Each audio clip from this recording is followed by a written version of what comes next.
So the next time you find yourself with some delivery issues, ask yourself this. Is it a couch? No, it's DiGiorno. Delivery. Hey Couch Crazies, it's Alex with Couch.com, and we are going to talk about delivery issues today. If you're having furniture delivered from an online brand or a brick and mortar brand, the likelihood is that you're having it delivered by an outside entity versus picking it up and installing it yourself. Now with delivery, it is literally the most difficult part of the furniture industry. These are big items and they have to travel. There can be issues with timing, communication, damages. And if one of these things has happened to you, don't worry about it because there's always a solution very close at hand. Let's say that you're waiting for delivery and you're sitting around all day, you have to get to work, you have to go pick up the kids, and the delivery driver isn't there. What do? Here's the most important thing that most people do not know about furniture delivery. 99% of it is done by a third party. If you're having an issue or something's going on with the timing or you can't get a hold of anybody, the best thing to do is first go straight to the source. Call the delivery company because they're the ones that are going to help you solve the problem more quickly. When I used to run a furniture brand, customers would constantly call us to ask us questions about the delivery service. So what did we do? We picked up the phone and called the delivery service.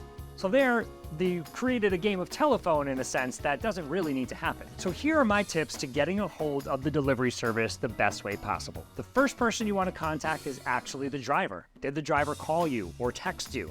You want to kind of go straight to the source if you have an issue or if you have something about the timing. Usually that's one of the biggest problems. Understanding when your delivery is coming. If you have the driver's information, contact the driver directly. If you don't have the driver's information, I would go to the dispatch. If that's not possible, I would go for a supervisor at the delivery company to try to address any issues there. And if that didn't work, only then would I contact the retailer that I purchased it from. Certainly they have a lot of leverage, but you may be engaging in a game of telephone that doesn't really need to happen. So let's say that the delivery team has just left and you've noticed that there are some issues. Whether it's an incorrect product or maybe, God forbid, some damage to the product or damage to your home, and you didn't get a chance to report it or deal with it while the delivery team was on site, I would still follow the same rule of chain of command. First, contact the drivers. They certainly have a vested interest in fixing the issue as quickly as possible. If you have the driver's information and they have the incorrect product in your home and the correct product in their truck, you may have the best opportunity to get that correct product in the same day if you contact the drivers directly.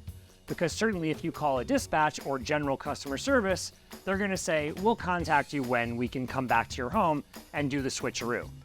Well, the driver doesn't really want to have to do that, so they have a vested interest in solving that today.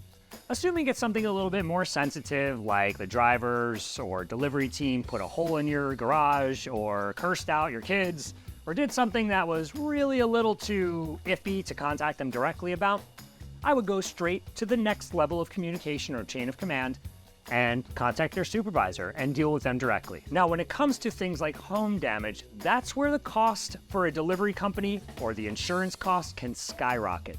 So they can be quite cagey about communicating directly with customers about such things. In these cases, I would recommend sometimes to go directly to the retailer if it's something very dramatic or expensive or something that would create a confrontation that may compromise your ability to get the thing fixed. The retailer you bought it from certainly does have some leverage with every delivery company that they use to make their deliveries, and a vested interest in satisfying you as a customer to keep their online reputation squeaky clean.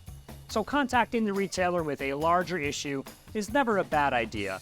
It's more for the things that require more of an immediate communication that contacting the retailer, who is in this case the third party when it comes to deliveries, may not be the best route to take.